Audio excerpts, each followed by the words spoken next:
Love podcasts, hate nonsense. Welcome to the PoliticsJOE Pubcast. Oi, oi! First fucking episode. We did it. I'm joined by the inestimable Ava Santina, PoliticsJOE's political correspondent. Ed Campbell, also a relentless PolJoe team member. Welcome, chaps. I'm relentlessly a member of this company's staff. I'm absolutely dogged in my pursuit of employment. He just won't quit, and you have to respect him for it. It's been a very busy day in Parliament, guys. We'll chat through a little bit of PMQs, and there's also a small matter of the coronation of a new head of state to get into. First things first, Ava, you are our lobby-accredited journalist, the only serious journalist among us here. Thank you. So why don't you, thank you, game recognised game.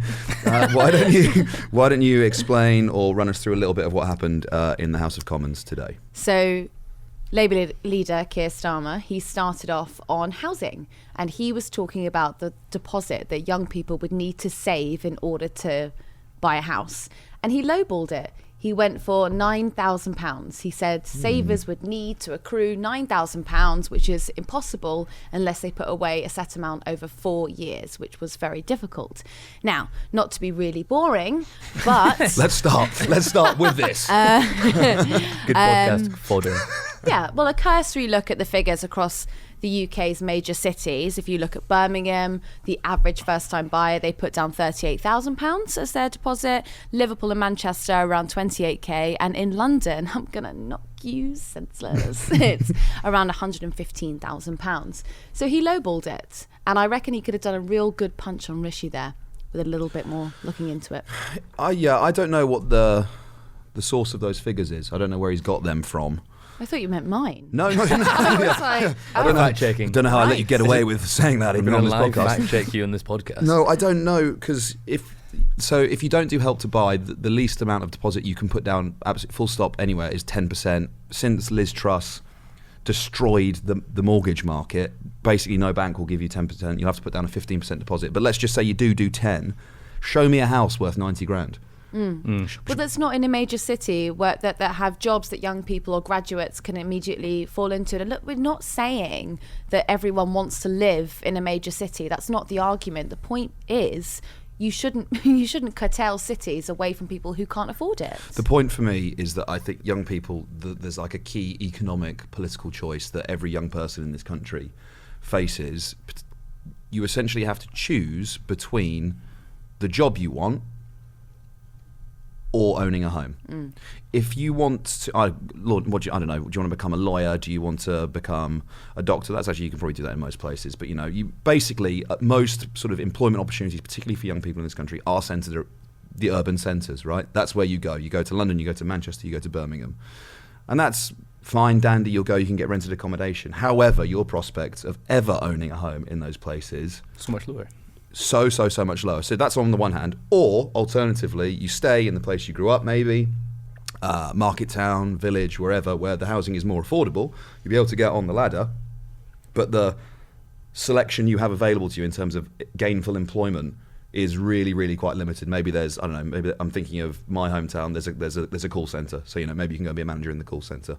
Maybe you can work at McDonald's, but you're not, there weren't very many opportunities to become a journalist in the West Midlands, No. But it's also that there is probably one managerial role in each of those professions you've just spoken about. So everyone can't do it. That's the whole point of, spread around the country, is people move to take up different jobs and different positions. Not every town caters to every person that was born there.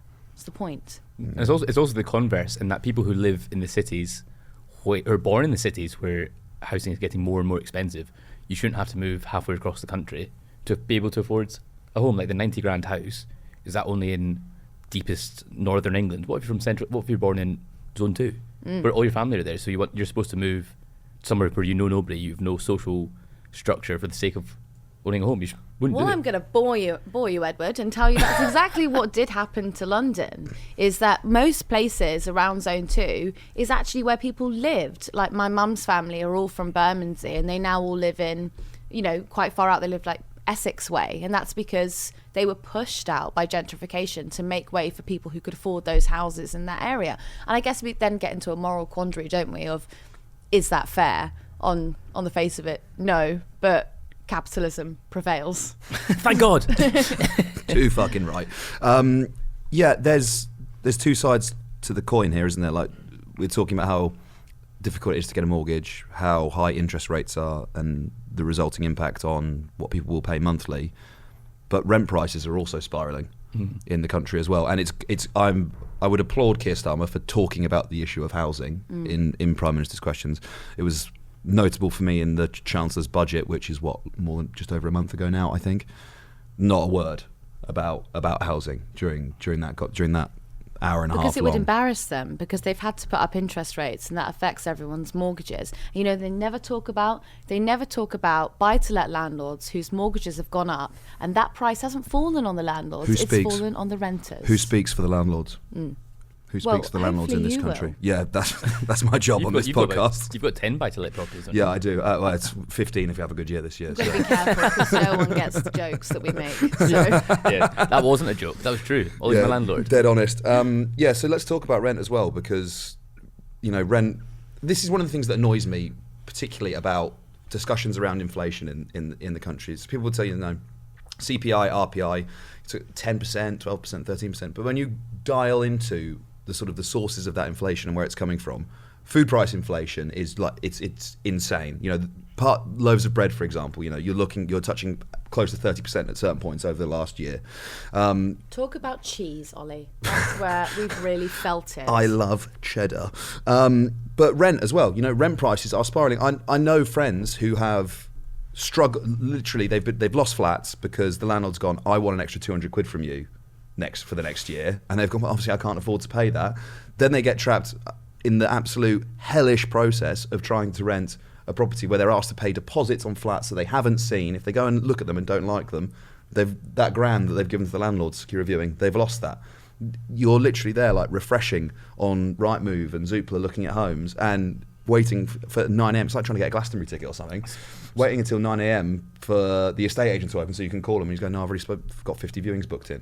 My friends recently, obviously this is a very unique circumstance, they've secured a flat, and I think the deposit that they paid, it was 15 grand because it was 6 months rent up front. What?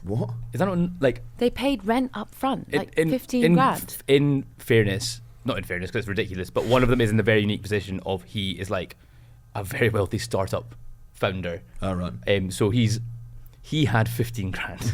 I think the other two were like, well... You've got friends in startups. You never talked to me about this before. Do you want an introduction? 15 grand down, did you say? They can give me a 15 grand deposit. He's handing them out. But like, that's lunacy, isn't it? But imagine being the letting agent or the landlord in good faith saying, you want this really shit 3-bed? You better stump up 15 big ones. Like, it's... Yeah.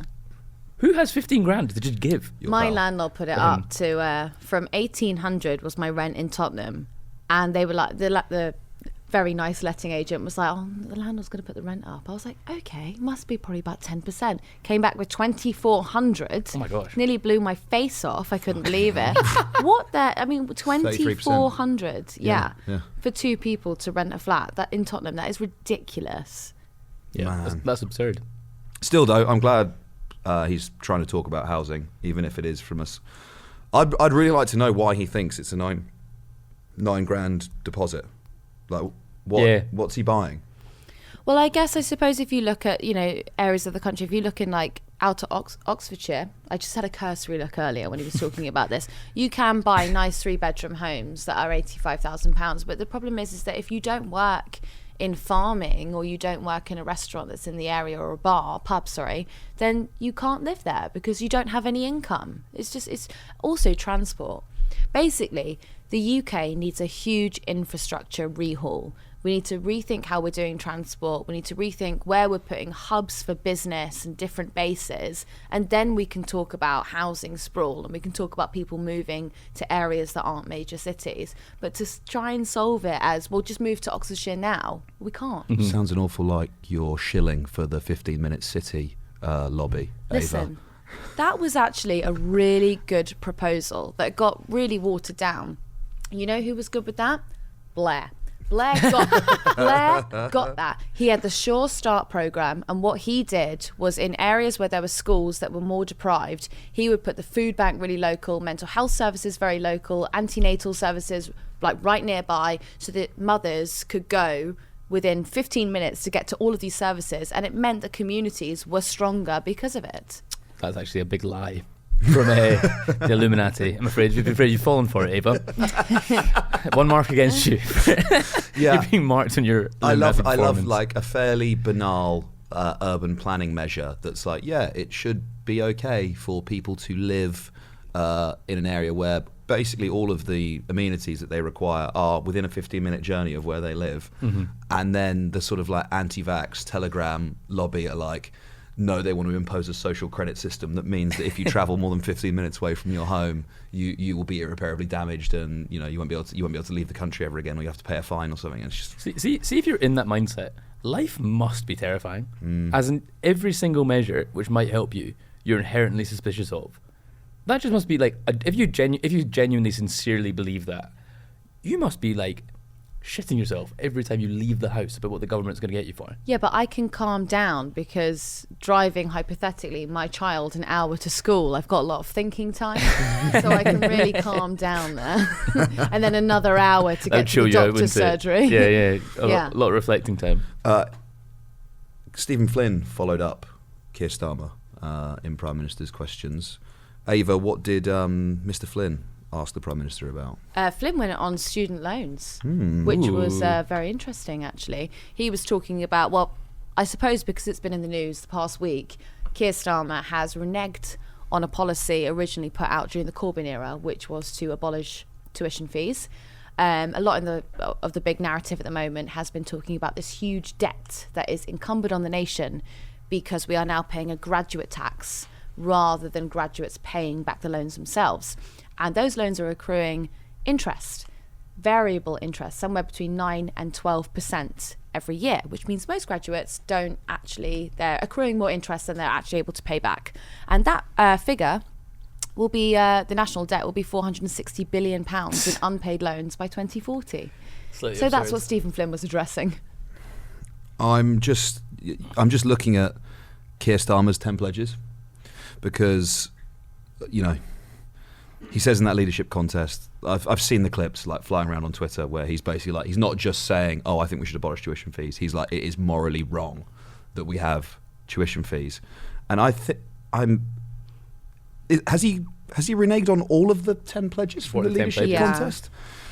But I think that he's in a really tricky position at the moment.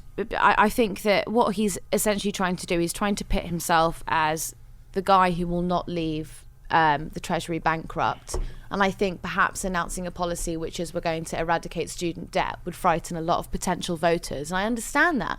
But a conversation we could be having is getting rid of the interest on those loans, because it's obscene that kids are graduating university at 23, and by the time they're 29, their £41,000 loan is now £56,000, and they've actually been paying towards it. You might as well take out like a good local supermarket loan rather than because you'd get a really low interest rate compared to that. My interest rate is higher than what I'm paying it back. Like it's getting bigger than. Didn't pay tuition fees. Oh yeah, forget. Fucking prick. Sorry. Yeah. That's It's not because he went to Scotland, it's because his dad paid for it. My dad gave me a blank check before the beginning of term. Right, okay, 10 pledges. Number 1, economic justice. Increase income tax for the top 5% of earners, reverse the Tories' cuts in corporation tax, and clamp down on tax avoidance, particularly of large corporations. No stepping back from our core principles. Not once. That final sentence, I think, would be the killer there for them, because he clearly has stepped back from his core principles. Several times. Several steps most back. Most of the principles. If you don't like these principles, I've got others. Number 2, social justice. Abolish universal credit and end the Tories' cruel sanctions regime. Set a national goal for well-being to make health as important as GDP. Invest in services that help shift to a preventative approach. Stand up for universal services and defend our NHS. Support the abolition of tuition fees and invest in lifelong learning. So for the former, he did try. He has pledged to, but the latter. No, you can do that little. Yeah, so I've done it. Yeah, so tuition fees. That's a big old reversal. Number 3, climate justice. Put the Green New Deal at the heart of everything we do. There is no issue more important to our future than the climate emergency. A Clean Air Act to tackle pollution locally. Demand international action on climate rights. we're going to talk about this a little bit more in more detail like next, so I don't want to hang back, but I actually think they are kind of sort of semi-committed to that, and I think maybe not in the same sense, because obviously in the Corbyn manifesto there was that huge like new Green New Deal component that was radical investment in infrastructure and overhauling of the economy, and I'm actually really interested in what Labour is going to do in terms of green energy. So don't entice me, I'm so excited. That's coming later, dear listener, get ready for that. Promote peace and human rights, number 4. No more illegal wars. Introduce a Prevention of Military Intervention Act and put human rights at the heart of foreign policy. Remove all UK arms sales and make us a force for international peace and justice. Very Corbyn, that one in particular. Yeah, that was extremely Corbyn. Super Corbyn, actually. He'd Super probably anti-NATO, which was one of Corbyn's big pledges. Yeah, it's quite anti-NATO. Yeah. he also does quite a few events with BAE, doesn't he? Yeah, he does. And actually during the football, when the World Cup, I don't know, you two watch it more than I do. The World Cup was the last big thing, right? Or Euros? World I Cup don't know. was in You guys were watching December. a lot of football and everyone was watching it. In fact, a lot of people were watching a lot of football. Anyway, during that, yes, he did watch a few of the games and invited a lot of business leaders who might be involved in some of the things you just laid out. But yeah, I mean, he hasn't invaded anywhere yet, so he has hasn't had a chance. Yeah, give him time. We'll see about the no more illegal wars thing. 5. Funny point to make. Where would you go for? He goes for like Uruguay. What would be like the worst imagery, like an attack on social democracy? So it goes for Isle of Sweden Wight or something. Isle of Wight. Yeah, definitely. That's the worst place you could do. Could you invade your own country? Yeah. Yeah, you can. In my plan. You make it like, okay, so you know how we have like a big problem with swans in the UK? Tell me about it. Yeah. Huge problem with them. We deport all of the swans to the Isle of Wight. Perfect. What about the residents of the Isle of Wight? Well, that's an invasion, Ed. We don't care what Invasion of happens to them. swans. 5. Common ownership. Public services should be in public hands, not making profits for shareholders. Support common ownership of, here we go, rail, mail, energy and water, end outsourcing in our NHS, local government and justice system. I mean, that is just all. That's all gone, right? That's all a complete reversal. Other than common ownership of energy, British Energy was the conference announcement. That was the big conference announcement for him. Yeah, wasn't but it? I think that will be altered quite a bit. I think that will change radically. Have you got more pledges? Because otherwise we can get into energy. Yeah, I do have more pledges, but I mean, it's defend migrants' rights. I mean, no. Strengthen workers' rights and trade unions. Haven't seen him on a picket line. Radical devolution of power, wealth and opportunity. Yeah, Keir, I'm also really looking forward to the coronation. 9, equality. Yeah, I think he has kind of stuck to that. 10, effective opposition to the Tories. I think what's interesting about Starmer, particularly with student debt, like, who does this appeal to? Is a lot of like taxes in being introduced is to be like when the Tories do it, they make sure the elderly pay less tax and the young pay more tax because the elderly are the Tories' base. If you're alienating the young people, but not to the benefit of elderly people, that's just lowering. You're not enticing anyone to get on your side. Like, who's this for? It's just. I look at this and I think you can look in the same way, like going through those pledges and looking about the stuff that he said he would adopt and then has like, done the opposite. It seems to me that Starmer's Labour strategy is, well, it's not actually just to sort of take the votes for granted of the traditional Labour base. It's not just to go, look, those people are always going to vote for us, so I don't need to worry about them, and then try and set about convincing your swing voters that will helpfully get them to win an election. This is almost like actively alienating the base. It seems weirdly antagonistic. I actually disagree with you. Go on. No, I slightly agree, but also disagree.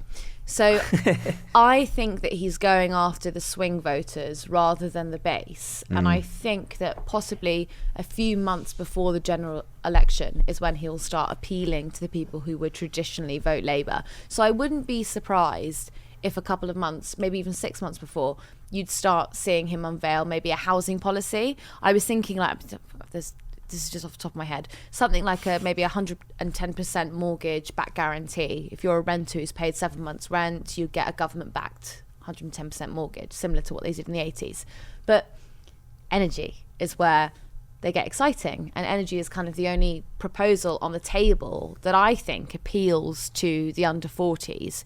And it's not just that it's going to be green, what they're looking at is making the UK completely self-sufficient, so you wouldn't have a potential energy crisis in 20 years' time again. So what they want to do is build nuclear power stations.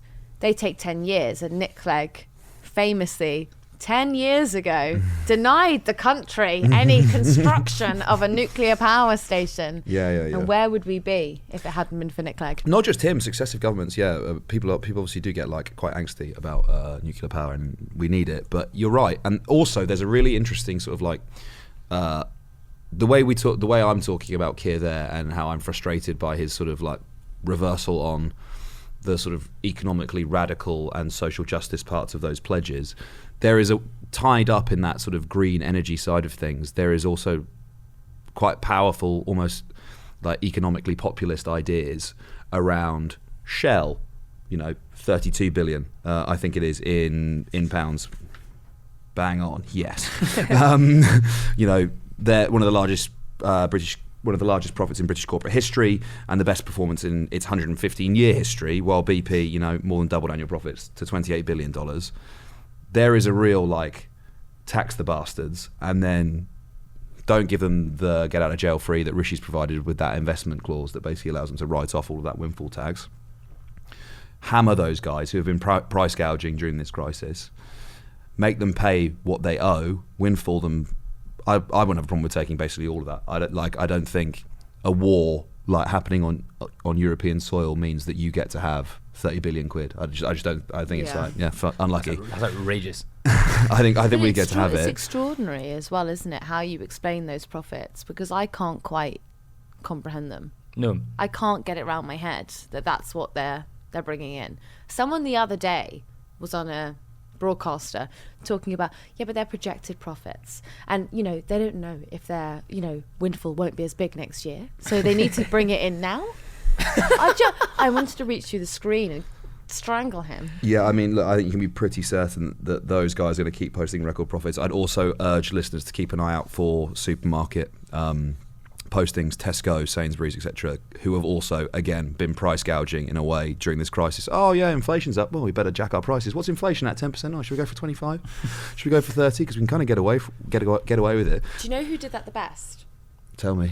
A really high brand supermarket, who I won't say the name of. But which one? There's two. A good, a very Is good. that enough plausible deniability? Would that stand up in court? What they've done compared to the other supermarkets is they've kept all their basics at the same price that they were before the Ukraine invasion and before the pandemic. So they've kept them all at normal prices. You can buy beans still for 40 pence, normal pricing, but they've inflated their focaccia and their lentil soup and things like that to extraordinary amounts, which means that's how they're price gouging. It's quite Robin Hood-esque. Yeah, I think some of the other products, like at the other supermarkets as well, it's the cheaper items, isn't it? That's where the hefty inflation is happening, and that's where it's really hurting people. But like I was saying, I think there's really powerful economic arguments about justice, about a fair tax system, and actually being quite progressive and quite left wing. And I agree with you. I think that's where energy can be really fertile ground for Labour, particularly if it does end up in this kind of Green New Deal type stimulus package. If you look at what Biden's done in the States, if you look at what the EU's done, chuck a fuckload of money into the system. Investment, I mean, it does fall down kind of in the realms of practicality when you're looking at, the British government has been trying to build a high-speed rail line for years and years, and I saw some crazy stat, I can't remember it exactly, but it's something like since the mid-90s, Spain has built 3,000 miles of high-speed rail track, and in that time the UK has built 50 or something. And I really worry. I love the ambition of, the Labour Party saying, we're going to go on this radical overhaul of our energy system, solar, wind, tidal, nuclear, the erection of pylons all across this country. No giggles from you two there. And the word direction. I was still laughing at the farce of solar panels. But seriously, it's pretty radical ideas and quite transformative ideas about the country. I would just like to see those that kind of strength of feeling and thought on the other parts of the Labour front bench. See how the IEA is always on BBC Politics, etc. who is the left-wing equivalent that we can uncritically platform? That we can have just have on a permanent open spot. Torsten Bell. Open invitation to Torsten. Ed Miliband? Ed Miliband can come on whenever he wants. Ed Miliband, friend of Politics Joe. We have a quick brainstorm of guests that can come on whenever they want. Yeah. I think it's definitely Ed Miliband. I think there's always a seat for Ed Miliband at the table. It's the seat you're currently sat in. Yeah, obviously. You can sit on me. Would you give it up for him? Oh, for sure. Yeah. No, I think it's interesting. And also, just a quick word on Ed Miliband. I think it's interesting seeing him. It feels like he's almost now that he's freed of the weight of leadership. Seeing him, how he performs at the dispatch box, and when he's talking about these and coming up with ideas like this, it almost makes you yearn for the 2010, 2015 soft left years, which is bizarre. Not something I thought I'd ever say. But yeah, no, I think there's some interesting ideas there, and it's also important not to just completely rag on the Labour Party, because I do think they've got some interesting stuff going on there as well. But the problem with them as well is that they're in a really uncomfortable position where the sticking plaster politics that Keir Starmer Keir Starmer always talks about, he's actually going to fall victim to that, because we have now, for the last 13 years, we've got used to just kind of covering up and paving over and doing quick fixes. Labour coming in and wanting to do radical industrial turnover, that's going to be really difficult to sell to the public. Like, oh, hey, we're going to come in and we're actually going to spend loads of your money. That's a really hard sell, but it's actually the only way that the UK can get itself out of the crisis that it's currently facing. But then I wonder if the public will be receptive in that they've spent no money for the past 13 years and everything's shit. I actually think that's quite. Yeah, that's a really good point. A relatively easy thing to sell. Like, oh, do you remember that youth centre? We're going to open it. Like, I think that the argument you've made, or that's the argument the Conservatives will make about, like, they're going to spend all your money. I think with the right packaging and the right phrasing to perhaps typically unreceptive, unimaginative British public, I think that could be. You'd hope it'd be an easy sell, as in we're going to spend a lot of your money, a lot of public money, and things will improve. Seems an easy thing to But then it's manage. so easy for the Tories to then go, you can't just spend your way out of a crisis. Yes, absolutely. And the British public is... Who was that an impression of? You. Yeah. But I also do think the British public is terminally unimaginative when it comes to policies and receptiveness. That's good. Leave it there. Calling the British people thick. I didn't say that. I said unimaginative. Apart from you, dear listener. No, that's the perpetual fear, right? Is you look at the polling and you go, wow, like 20 points ahead. Wow, this is pretty extraordinary. Maybe there's going to be a Labour government, and then you get to polling day and everyone goes, nah, have another go. I like being miserable. Yeah, I just love the taste of that fucking boot. Oh, it's delicious. There's another quite substantial news event that's been happening. Speaking of bootlicking. Yes, but speaking of that delicious fucking boot, let's talk about the coronation, eh? Both of you have been down to the Mall today and yesterday. Me for work, Ava for leisure. Yeah. I hated every moment of it. I'm really sorry. If you had been here yesterday, I wouldn't have subjected myself to it. What's the vibe like in the main room? How's it feeling in there? I thought it was. I've been a couple of times down to the Mall for royal events in the past year. Not for you know you're on camera. Listeners, Ava was just miming a blowjob. You are in for some fucking tweets, Ava Santina. Woo! Oh my days. Go on, Ed. Sorry. Keep going. Fuck. So, I've been down at the Mall for Queen's Jubilee, Queen's Funeral, this one. I met a woman today who I met last year, a woman called Lucy. It was very nice. She was delighted. She was actually there with friends she'd made from Uruguay and Kansas the previous year. When you go down, like, it is genuinely a really pleasant atmosphere. These people are there because they all have a shared interest, common interest. They're there to celebrate it. So it is like a party atmosphere. Would I do it myself? No, I don't think I would sleep on the pavement for any reason. I don't think. I think it's an interesting choice. Do you not think that's a good assignment for Ed? No, obviously not. A bit late. I camped out on the Mall. No, I'd quit. No, he doesn't need to, because he lives in London. If he was coming from Glasgow, he would obviously come down a couple of days earlier in camp, so he had a good spot, because when he wants to make his pledge of allegiance to the king, he does want to be in as close proximity to him as possible. I've said it this every day when I weekend. wake up, just to practice. Yeah. What's interesting though, you say people would be like, you'd be chatting to people and they'd be like, I'm not really a royalist though. You're like, well, why are you here? Like, oh, just to see it. You're like, yeah, I think I saw Nick Cave said something about it recently, and I think he's been invited and he's going, and I actually sort of almost agreed with him, where it's like it's such a monumental historical event, even though you whatever you think about the monarchy, whatever, we can have that argument if we really want to. By the way, it's dumb, but. It is probably the most significant, other than the death of the Queen, the most significant sort of constitutional event for at least a generation. yeah, So a few generations. if they invite you to go, you just go, "Oh, what else am I going to be doing?" I think it'd be interesting, as in I think the spectacle of it is interesting as like a historical. Yeah, artifact. it is. I don't know where I fit into it, because I love the pomp and the ceremony, and I'll definitely watch it just to see the orb. is extraordinary. Yeah. Like, do you remember at the Queen's funeral, they chose like the 8 Marines with the best, most expressive faces to carry the coffin. That's why they were chosen, because they had like bug eyes and like weird mouths. Really? Like, yeah, that's why they were chosen to carry the. Do you remember that? You know that image of, I think it was on probably the cover of the Times, maybe. It was all of this like really a Marine carrying the coffin right at the front, and his face is contorted in like agony. He was picked because his face can do that. I think that like the ceremony and the thought that goes into it, the whole thing is theatre and spectacle. Did the Queen worry she wasn't going to get the front page?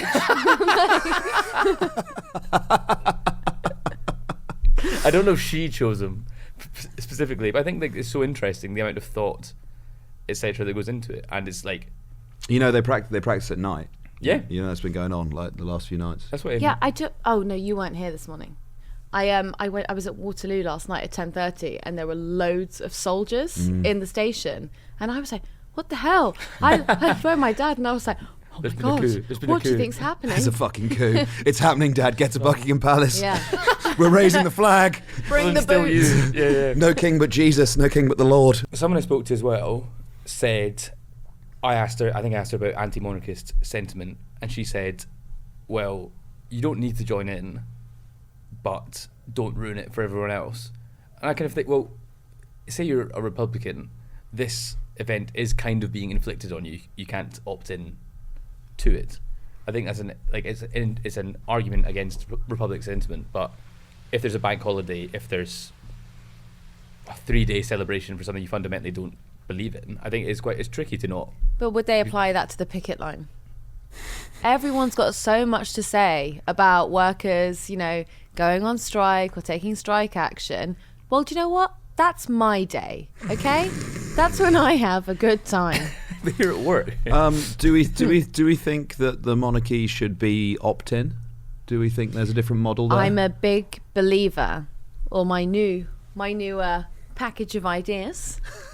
If any political party would like to commission a strategist. any political party. Yeah, a subscription model. So there's always this talk about, well, they only cost us a penny per day, each taxpayer, right? Well, okay, you pay for it and I'll opt out of that subscription. Because for me, I'd rather see Buckingham Palace empty. We could get more tourists in there and generate more income. Tourism will prevail. I don't really care if King Charles has enough security around him. I don't care. So you're basically suggesting King Charles opens an OnlyFans account? Sure. Listen, do you know what? If we're going to get really heavy, there will be people who will reply to that point and they'll say, well, people will attack King Charles. Well, do you know what? Do you know how many men attack women every single day on our streets and they are never held to account? So maybe we should take the money from King Charles and give a personal security guard to every woman that wants to walk the streets past 10 p.m. By herself. Are you bold enough to engage with that point? No. Neither am I. So that's where we'll finish.